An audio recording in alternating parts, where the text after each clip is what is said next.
जी, अस्सलाम वालेकुम। Welcome to Pakistan stock नेटिक। उम्मीद है कि आप तमाम दोस्त खैरियत से होंगे और आज का दिन भी ट्रेडिंग के हवाले से अच्छा गुजरा होगा। मार्केट की सूरत हाल का जायज़ा लेते हैं जी। आज माशाल्लाह से मार्केट ने 550 पॉइंट्स डाले हैं। अब इन 550 पॉइंट्स के डालने में देखिए हमारे जो ज़मीनी हकायक हैं वो तो अपनी जगह पर वैसे के वैसे ही चल रहे हैं। लॉन्ग मार्च है, खान साहब का प्रेशर है, और दीगर काफ़ी ऐसे मसले मसाइल हैं जो कि जूं के तू हैं पाकिस्तान के अंदर। लेकिन आज ये जो 550 पॉइंट्स डाले हैं मार्केट ने, इसके पीछे कौन से ऐसे मुहर्रिकात थे कि जिसकी बिना पर हम ये कह सकते हैं कि मार्केट के अंदर आज की जो तेज़ी है वो होनी चाहिए थी। अब इसके लिए जो है वो थोड़ा-सा हमें इस चीज़ का जायज़ा लेने पड़ेगा कि सेक्टर वाइज़ जो है पोज़ीशन जो थी वो मार्केट के अंदर वो कैसी रही? क्योंकि जब हम सेक्टर्स का जायज़ा लेंगे तो शायद उसकी बुनियाद पर हम कोई अच्छा फ़ैसला कर सकें, कुछ अच्छा एनालिसिस कर सकें। सेक्टर्स में अगर हम देखें तो सबसे आगे जो है वो टेक्नोलॉजी सेक्टर था। अब देखिए टेक्नोलॉजी सेक्टर में यकीनन आपको पता है कि सिस्टम लिमिटेड है, टीआरजी है, ये कुछ शेयर्स ऐसे हैं जो कि केएसई 100 में काफ़ी भारी भरकम हैं। इनके चलने से पूरा इंडेक्स चलता है केएसई 100 का। दूसरे नंबर पर अगर हम देखें तो वो सीमेंट है।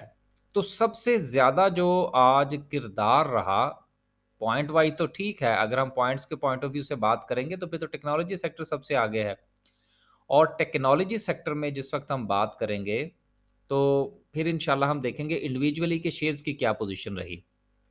सीमेंट सेक्टर में जो सूरत-ए-हाल रही उसकी 2-3 वजूहात थी। सबसे पहली वजह जो थी वो ये थी कि इंटरनेशनल मार्केट में जो कोल की प्राइसेस हैं वो नीचे गिरी हैं। और हमारे यहाँ चूँकि सीमेंट सेक्टर के हवाले से जो पावर जनरेशन का मसला है, उसमें कोल का बहुत इस्तेमाल है। गो के चंद ऐसे प्लांट्स भी हैं हमारे यहाँ, जो कि जिसमें पावर सीमेंट जो है वो सर-ए-फ़हरिस्त है कि जिन्होंने काफ़ी काम किया है और मेरा ख़्याल है मेरे पास अगर मैं भूल नहीं रहा, शायद कोहाट या चिराट में से भी कोई एक सीमेंट ऐसा है। तो माफ़ कीजिएगा अगर ये कुछ थोड़ा-सा चीज़ें मिक्स हो गई हों, क्योंकि ये अभी मेरे ज़हन में आया तो मैंने कहा मैं डिस्कस कर दूँ। लेकिन पावर सीमेंट के हवाले से ये है कि उन्होंने काफ़ी काम किया है सोलर पैनल्स के ऊपर ना, और अपनी जो एनर्जी की कॉस्ट है उसको कम करने की कोशिश की है। वो अलग बात है कि वो फिर भी बेचारे जो है वो किसी भी हवाले से जो है वो प्रॉफ़िट में नहीं आ सके। ख़ैर वो एक अलग इश्यू है। तो आज की जो तेज़ी थी उसमें अ, जो एक अहम किरदार था वो कोल प्राइसेस का था। दूसरे नंबर पर जो है वो मियाँ साहब ने, वज़ीर-ए-आज़म पाकिस्तान ने जो किसान पैकेज दिया, उसमें भी 2-3 चीज़ें बड़ी अहम थी।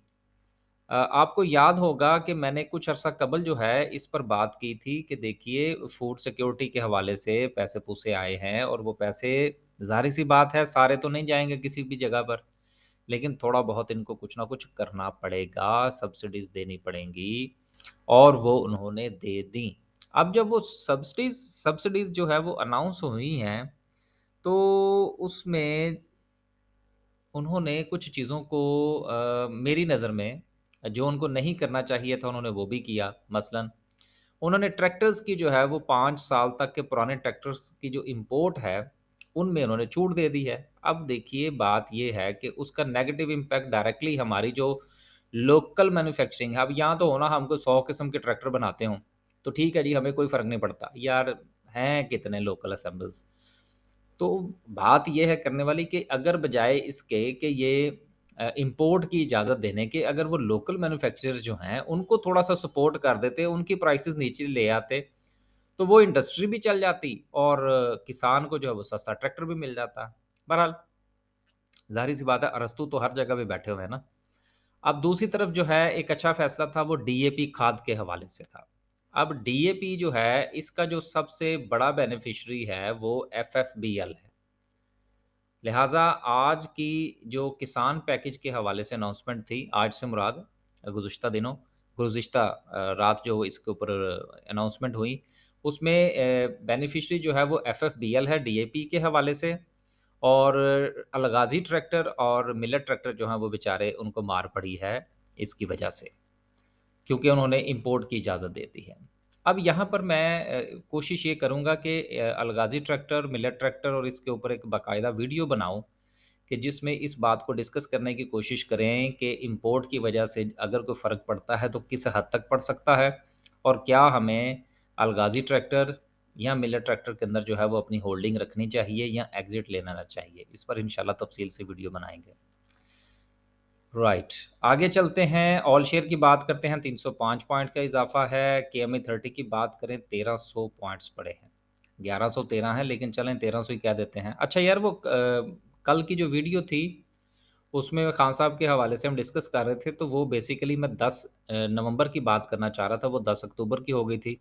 उसके लिए ज़रा माज़रत कबूल फरमाइए। कुछ छोटी-छोटी गलतियाँ माफ़ कर दिया करें। अब चलते हैं आगे। माफ़ कीजिएगा। आगे जो है वो हम ज़रा थोड़ा-सा सेक्टर वाइज़ देख लें। ऑटोमोबाइल असेंबलर्स को देखें, ठीक है, थोड़ा पॉज़िटिव था। लेकिन आप ये देखिए कि मिलर ट्रैक्टर जो था, वो आज ₹8.20 वो उसमें इस बेचारे को मार वही पड़ी है जो कि अभी हम पहले डिस्कस कर चुके हैं। और एजीटीएल जो है उसको भी मार इसी वजह से पड़ी है। लेकिन बहरहाल ₹335 पर है। इंशाल्लाह इस पर, इन दोनों पर जो है वो हम डिटेल से वीडियो बनाएँगे और यकीनन इंशाल्लाह बनाएँगे। आगे चलते हैं जी। और मज़ीद सूरत-ए-हाल क्या रही, डॉलर की प्राइस भी थोड़ी नीचे आई, इसका भी इम्पैक्ट आया। और वज़ीर-ए-आज़म साहब चले गए हैं चाइना। अब इसका क्या इम्पैक्ट आएगा, ये जब वहाँ पहुँचेंगे, जो भी मामलात चलेंगे, फिर हम इंशाल्लाह इस पर बात करने की कोशिश करेंगे। आगे चलते हैं, सर्किट ब्रेकर का जायज़ा लेते हैं कि क्या सिचुएशन रही। वाह जी वाह! माशाल्लाह से आज तो अपर कैप्स की बहार आई हुई है, जिसमें 17 कंपनीज़ अपर कैप है और काफ़ी अच्छी-अच्छी कंपनीज़ हैं। दोनों गंधारे भाई जो हैं वो अपर कैप हुए आज। लोअर कैप की बात करें तो लोअर कैप में आज एज़ सच कुछ नहीं है। अब देखिए, अ, अपर कैप में अगर आप देखें तो होना तो ये चाहिए था कि इसमें जो फर्टिलाइज़र सेक्टर है वो अपर कैप होता, लेकिन ऐसा नहीं हुआ। ये ऑटोमोबाइल सेक्टर्स चले हैं, मुझे ये चीज़ें, देखिए बात ये है कि शेयर तो कोई भी चले, हाँ, हमें तो खुशी होती है, लेकिन बाज़ औक़ात कुछ सेक्टर ऐसे चलते हैं कि जिनको थोड़ा सोचना पड़ता है कि यार ये सेक्टर अगर चले हैं, तो इसके पीछे क्या रीज़न हो सकती है। मसलन ये दोनों गंधारे चले हैं आज और दोनों के दोनों अपर कैप हुए हैं। अगर हम इसके वॉल्यूम का जायज़ा लें, तो वॉल्यूम लगा है 1,96,500, और बड़े गंधारे का जो आज वॉल्यूम लगा है, वो लगा है 2 लाख का। देखिए, चीज़ें बड़ी सिग्निफिकेंट होती हैं। अ, इसको ज़रूर पॉइंट आउट करना चाहिए, और मैं आज इसके ऊपर इसी हवाले से तफ़सीलन ये छोटी-छोटी सी चीज़ें आपके साथ डिस्कस कर रहा हूँ। कभी-कभी ऐसा होता है कि टाइम नहीं होता, और हम भी 1, 2, 3 जितनी भी कोई इम्पोर्टेंट चीज़ें होती हैं, वो बस बात करते हैं वीडियो को वाइंड अप करके, तो हम भी आगे जाने की कोशिश में होते हैं। तो ये जो छोटे-छोटे से पॉइंट्स होते हैं ना, इनके ऊपर ज़रूर नज़र दौड़ानी चाहिए। इतने अच्छे शेयर्स, ₹52 का शेयर, अच्छा शेयर, और 1,96,000 के साथ अगर अपर कैप हो रहा है, तो इसके ऊपर हमें थोड़ा गौर करना चाहिए। लिहाज़ा कूदने से पहले इन चीज़ों का जायज़ा लेना बड़ा ज़रूरी है। आगे चलते हैं जी। और बाकी कुछ शेयर्स ऐसे नहीं हैं। हाईटेक लुब्रिकेंट है, इसमें बहरहाल थोड़ा-सा वॉल्यूम अच्छा था, इसको कंसीडर किया जा सकता है। बाकी ठीक है। आगे चलते हैं जी, और बात करते हैं ग्राफ़िकल व्यू की। फिर जब कैंडल पे जाएँगे तो फिर थोड़े से हम वर्डिंग देने की कोशिश करेंगे। टॉप 10 सेक्टर में टेक्नोलॉजी सेक्टर आज भी सर-ए-फ़हरिस्त रहा। रिफ़ाइनरीज़ दूसरे नंबर पर, ग्लास एंड सिरेमिक्स जो है वो सबसे लास्ट पर रहे। टॉप 10 सिम्बल्स में सबसे ज़्यादा वॉल्यूम डब्ल्यूटीएल में लगा। चलें, आज फिर भी चलें, 30 मिलियन का वॉल्यूम लगा। कल तो हालात ही बिल्कुल 0-0 पे आए हुए थे। यही वजह थी कि मैं सोच रहा था कि इसका मैं टेक्निकल एनालिसिस करूँ क्या? मार्केट में तो वॉल्यूम ही नहीं है। वैसे आपस की बात है, वॉल्यूम आज भी नहीं है। टीआरजी में भी 5 साढ़े 5 7 मिलियन का, सॉरी, 7 मिलियन का तकरीबन वॉल्यूम नज़र आ रहा है यहाँ पर। पीआरएल में भी तकरीबन 6 साढ़े 6 मिलियन का है, जीटेक में भी इतना है, फिर टीपीएल प्रॉपर्टीज़ और एजीएल में जाएँ तो चीज़ें जो है वो 5 मिलियन पर सिमट रही हैं। लिहाज़ा वॉल्यूम जो है मार्केट में वो आज जिस तरह से मार्केट ने अपर कैप्स लगाए हैं और मार्केट में 550 पॉइंट्स पड़े हैं, मेरा ख़्याल है कि किसी भी शेयर के अंदर जो वॉल्यूम है, वो 15 मिलियन 20 मिलियन से कम नहीं होना चाहिए था और हमें यहाँ पर बाकायदा तौर पर ये हिस्टोग्राम जो हैं, ये काफ़ी बड़े नज़र आने चाहिए थे। लेकिन चूँकि ऐसा नहीं है, अब इसमें 2 चीज़ें बड़ी इम्पोर्टेंट हैं, जो कि अक्सर दोस्त अहबाब जो है वो ज़िक्र करते हैं और वो सर ज़िक्र ये है कि देखिए मैं अगर मार्केट जो है वो नीचे की तरफ हो और वॉल्यूम कम हो तो उससे कोई फ़र्क नहीं पड़ता, हमें इसको कंसीडर करना पड़ता है। लेकिन मार्केट अगर अपवर्ड मूवमेंट देती है, 550 पॉइंट्स ऊपर गए हैं, लेकिन उसमें वॉल्यूम नहीं है, आप लोग खुद समझदार हैं, आगे आगे चलते हैं और आज की कैंडल को डिस्कस करते हैं। देखें एवरेज वॉल्यूम देखें अगर हम तो उस पॉइंट ऑफ व्यू से तो वॉल्यूम अच्छा था आज मार्केट में। लेकिन अगर हम आज के पढ़ने वाले पॉइंट्स को अगर हम देखें तो उसके हिसाब से आज जो वॉल्यूम था वो बहुत कम था। 550 के साथ एक अच्छा खासा वॉल्यूम का एक हिस्टोग्राम जो है वो हमें मिलना चाहिए था जो कि नहीं मिला।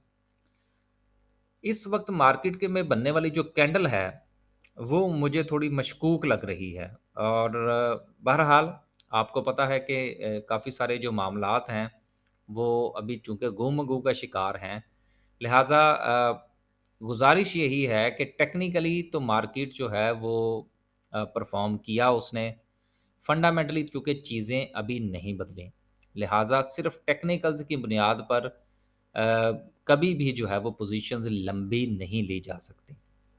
जब तक फंडामेंटली कुछ चीज़ें स्ट्रॉन्ग ना हो, मसलन मिसाल के तौर पर मैं कोई छोटी-सी मिसाल दे देता हूँ। एक शेयर है और वो शेयर जो है फ़र्ज़ कीजिए कि उसकी ईपीएस जो है वो अ, ₹5 है।